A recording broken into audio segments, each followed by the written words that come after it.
Hello everyone, आप सब लोग कैसे हो? आज का वीडियो थोड़ा डिफरेंट रहेगा क्योंकि आज के वीडियो में मैं हिंदी में बात करने वाला हूँ। क्योंकि मुझे काफ़ी सारे डीएम भी आए थे और मैसेज भी आए थे कि मसूद जी आप थोड़ा हिंदी में भी वीडियो बना दीजिए। तो मैंने बोला चलो क्यों नहीं आज एक वीडियो हिंदी में भी बना देते हैं। तो आज का जो टॉपिक है मेरे हिसाब से काफ़ी इम्पोर्टेंट टॉपिक है क्योंकि अगर हम उसके बारे में बात नहीं करेंगे तो रिटेल इन्वेस्टर्स है ना इस रीज़न की वजह से काफ़ी स्टॉक्स में अटक जाते हैं। तो आप लोग ने डेफ़िनेटली सुना रहेगा ये buy and hold. Buy and hold है ना एक मिथ है। कैसे बोल सकते हैं एक कहानी है जो लोगों को सुनाई जाती है बट रियलिटी में कैसे काम करती है वो नहीं बताया जाता है। क्योंकि अगर कोई फंड मैनेजर होएगा या फिर जो भी कोई अपनी कंपनी के सर्विसेज़ सेल कर रहा है जहाँ पर आपको कंपनी में इन्वेस्ट करना है तो वो बोलेगा नहीं, नहीं, नहीं, नहीं आप कंपनी में इन्वेस्ट करो, बाय करके होल्ड करो और भूल जाओ। आप डेफ़िनेटली पैसा बना लोगे। और वो करते क्या हैं वो हमको जो पुरानी जो कंपनियाँ हैं जिन्होंने पैसे बनाए थे लाइक जैसे पकड़ लो आप रिलायंस हो ले लो, एचडीएफसी ले लो, कोटक, एशियन पेंट्स, पिडिलाइट उनके एग्ज़ाम्पल देते हैं। और बोलते हैं देखो ये कंपनी में देखो ये कंपनी में जो लोगों ने बहुत पहले इन्वेस्ट किया था, उन्होंने बाय करके होल्ड किया और उन्होंने कितना पैसा बनाया, देखो लखपति, करोड़पति बन गए। अगर आप भी कंपनी में ये जो कंपनीज़ है उसमें बाय करके होल्ड करोगे तो आप भी पैसा बना लोगे। बट यहाँ पे गलती क्या होती है, ये लोग अ, कैसे बोल सकते हैं पास्ट को देख रहे हैं। क्योंकि अभी पास्ट जो हो गया वो हो गया, उसको कोई बदल नहीं सकता। अभी फ्यूचर में क्या होने वाला है वो सबसे इम्पोर्टेंट चीज़ है क्योंकि मार्केट में राइट मार्केट देखता है कि आगे क्या होने वाला है। जो पीछे हो गया वो भूल जाओ। आप खुद सोचो आप अगर आप ये लोग से पूछोगे कि अगर 15-20 साल पहले ये लोग क्या गारंटी से बोल सकते हैं कि ये जो सारी कंपनियाँ हैं इतनी बढ़ेंगी? कोई भी गारंटी के साथ नहीं बोल सकता क्योंकि किसी को मालूम ही नहीं कि फ्यूचर में क्या होने वाला है और क्या चीज़ें कैसे चीज़ें आगे और बिज़नेस आगे बढ़ने वाला है। तो ये काफ़ी इम्पोर्टेंट चीज़ है हमें ध्यान रखने के लिए क्योंकि ये हमें ये स्टोरी सुनाते हैं, हम सुनते हैं, हमें काफ़ी अच्छा लगता है और बोलते कि अरे उन्होंने इतना पैसा बनाया, मैं भी इतना पैसा बनाऊँगा और हम कोई स्टॉक्स को बाय करके भूल जाते हैं और ऐसी गलती मैंने भी की है, ठीक है? मैं ये जो बात बोल रहा हूँ, मैं अपने एक्सपीरियंस के साथ बोल रहा हूँ क्योंकि मैंने ये जो गलती की थी, वो की थी येस बैंक के साथ। येस बैंक में मैंने इन्वेस्ट किया और मेरा लॉजिक था कि हाँ भाई, हम मेरे को सिखाया गया है और बोला गया है और सब लोग बोलते हैं कि बाय कर होल्ड करो।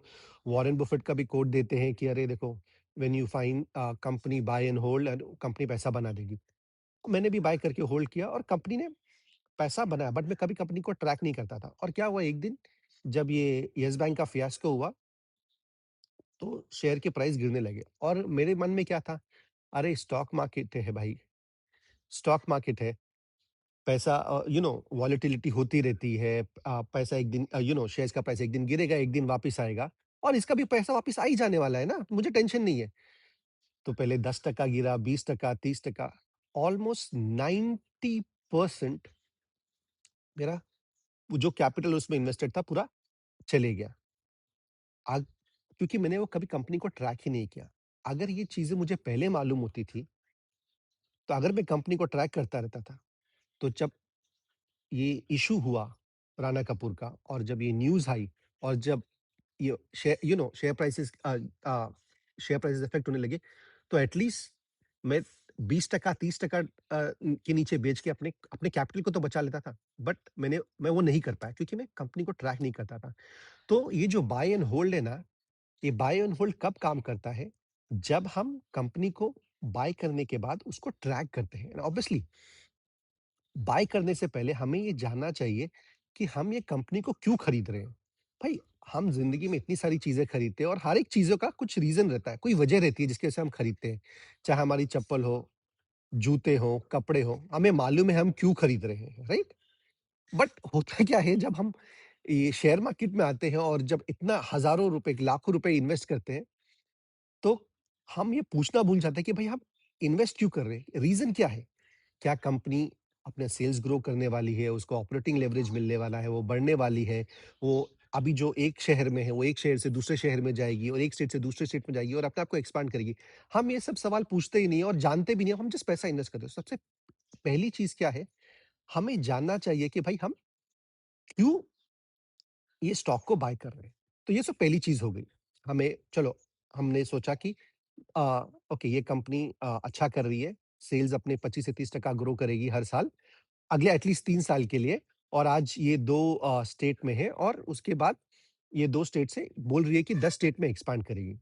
चलो ये वजह हो गई, हमने खरीद लिया और हम अभी इसको होल्ड कर रहे हैं।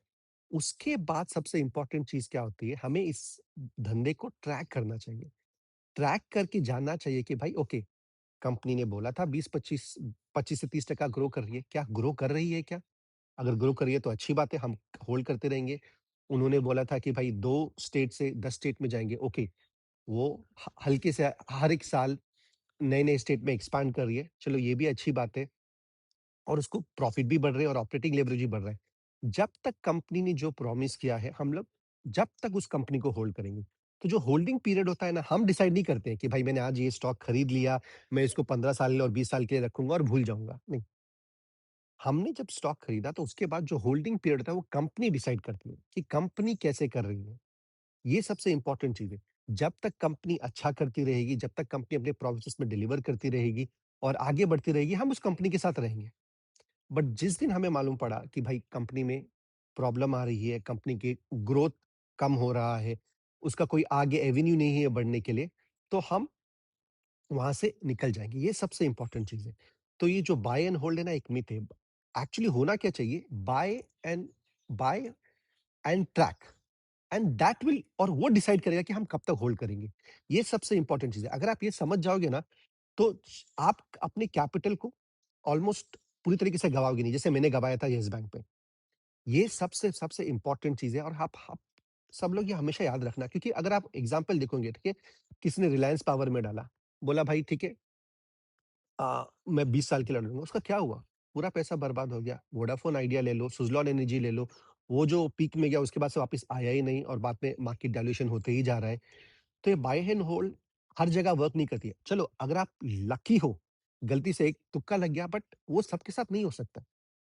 तो इसलिए सबसे इम्पोर्टेंट चीज़ क्या है, हमें शेयर्स कंपनी के शेयर्स खरीदने से पहले हमें जानना चाहिए कि हम वो शेयर्स को क्यों खरीद रहे हैं।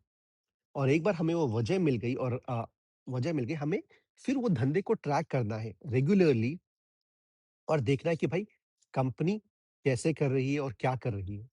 और अगर कंपनी ने जो प्रॉमिस किया है वो डिलीवर कर रही है, तो हम उसको होल्ड करके रखे रहेंगे।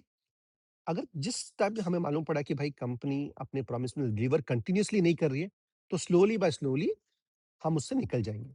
अभी कैसे निकलना है, पूरा एक साथ बेचना है, थोड़ा बेचना है, वो तो आई मीन सबका पर्सनल डिसीजन है। मैं तो बोल नहीं सकता हूँ कि भाई कि कुछ कंपनी में रहेगा कि मैं पूरी तरीके से निकल जाऊँ, बिकॉज़ अभी रिसेंटली ये एक सिचुएशन हुआ था company called EPACK prefab, okay. पहले मैनेजमेंट ने बोला कि भाई हम 30% के ऊपर ग्रो करेंगे, पिछले ही कॉन कॉल में, और बाद में जब ये Q3 का कॉन कॉल आया तो बोला कि हमने कभी ऐसा प्रॉमिस किया ही नहीं था। हम तो सिर्फ़ 20 से 25% ग्रो करेंगे।